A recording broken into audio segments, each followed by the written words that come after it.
Tell us about spoons. What about those spoons? Yeah. Spoons seem to be always a big hit during our show, and I have to admit that I didn't set out to be a professional spoon player. That's just the way it happened. When I was very young, early 70s, I went to Ireland. I went to a party in Belfast, saw one person playing the spoons, and I said, I have got to see how you do this. It fascinated me.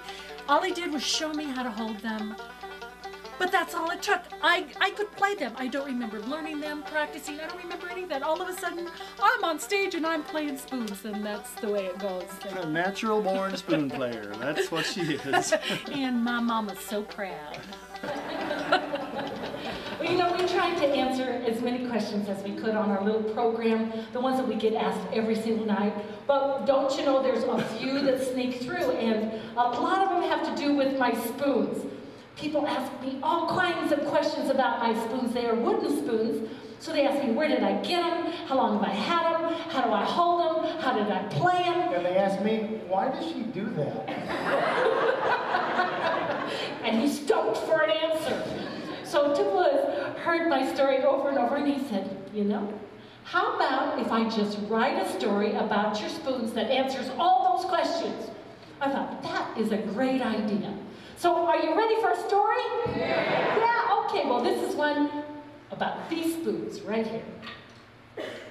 A long, long time ago and oh so far away lived a most unusual man. Back before scientists and back before saints, back when darkness ruled the land. His mind was like a beacon, shining bright. Across the centuries it spanned. He knew we would be better one of these days, but then we were more animal than man. We were eating raw meat with our hands. And the people called him Merlin, though they didn't understand exactly what an alchemist did. The clever ones thought he was making gold, while the others were afraid, so they hid. But Merlin had a grander plan than making gold from lead, although he knew it wouldn't happen soon. He knew that tools would be the catalyst from animal to man, and would make our lives begin to bloom. So he brought on fire, gave us cooking pots, and spoons. So the people learned how to build a fire and how to throw a pot. Eventually, they learned to carve a spoon.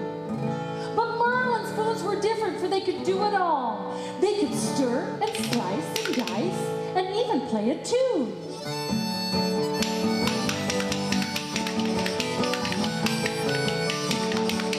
So the people started thinking there was magic in the spoons, and everyone who saw them was affected. And so the spoons were handed down through the generations, and all the hands that held them were connected. And the magic of the spoons became respected. Now in the early days, the magic spoons really got around, from hand to hand and table to table. They journeyed on the Argonaut in Homer's Odyssey, and were right there when Aesop wrote his fables. Well, they found their way to Socrates, who passed them on to Plato. Shakespeare could really make them talk. Lots of words were written down to help us understand that before we could fly, we'd learn to walk. Though Merlin's magic spoons are made to rock.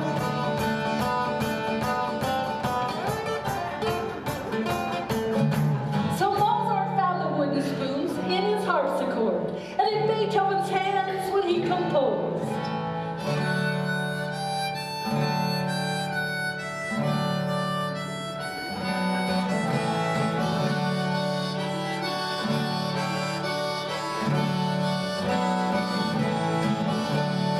Chopin, Bach, and Tchaikovsky all had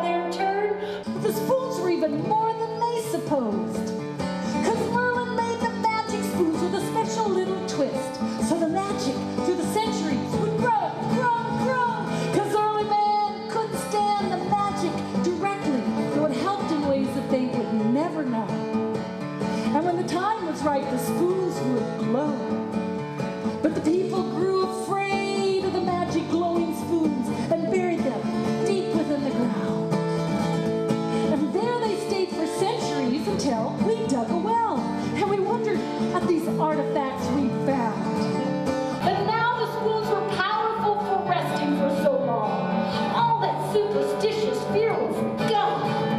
And as soon as I picked them up, they burst into a song, for the time had come for the spoons to rock on. And it was all that I could do to hold on.